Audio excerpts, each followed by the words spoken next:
বিএনপির চেয়ারপারসন ও সাবেক প্রধানমন্ত্রী বেগম খালেদা জিয়ার রোগমুক্তি ও দীর্ঘায়ু কামনায় এবং নিখোঁজ বিএনপি নেতা এম ইলিয়াস আলীর সন্ধান কামনায় সিলেটের বিশ্বনাথে মিলাদ ও দোয়া মাহফিল অনুষ্ঠিত হয়েছে।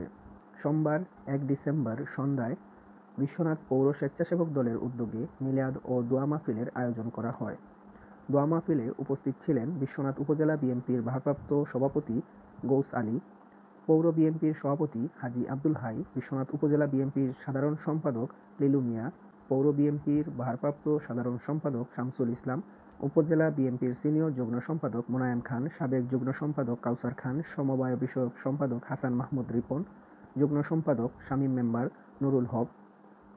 পৌর বিএনপির সাংগঠনিক সম্পাদক গোবিন্দ মালাকার, উপজেলা যুবদলের সদস্য সাইদুর রহমান রাজু, পৌর যুবদলের আহ্বায়ক শাহ আমির উদ্দিন, পৌর স্বেচ্ছাসেবক দলের আহ্বায়ক আবুল খয়ের, সদস্য সচিব আহমেদ দুলাল মিয়া, সিনিয়র যুগ্ম আহ্বায়ক এনামুল হক,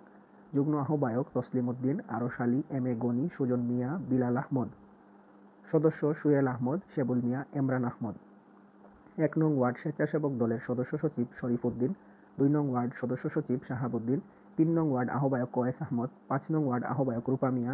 সদস্য সচিব সাইদুল আলম, ৬ নং ওয়ার্ড আহ্বায়ক জুয়েল মিয়া, সদস্য সচিব আব্দুস সালাম, ৭ নং ওয়ার্ড আহ্বায়ক মহসিন আহমদ, সদস্য সচিব আবু হাসনাত সাকিব, সদস্য হাসান মিয়া, ৮ নং ওয়ার্ড আহ্বায়ক সুয়েল আহমদ ডেনি, সদস্য সচিব শাহরুপন মিয়া, ৯ নং ওয়ার্ড সদস্য সচিব শাহাবুদ্দিন প্রমুখ। মিলাদ ও দোয়া পরিচালনা করেন মাওলানা বশির আহমদ।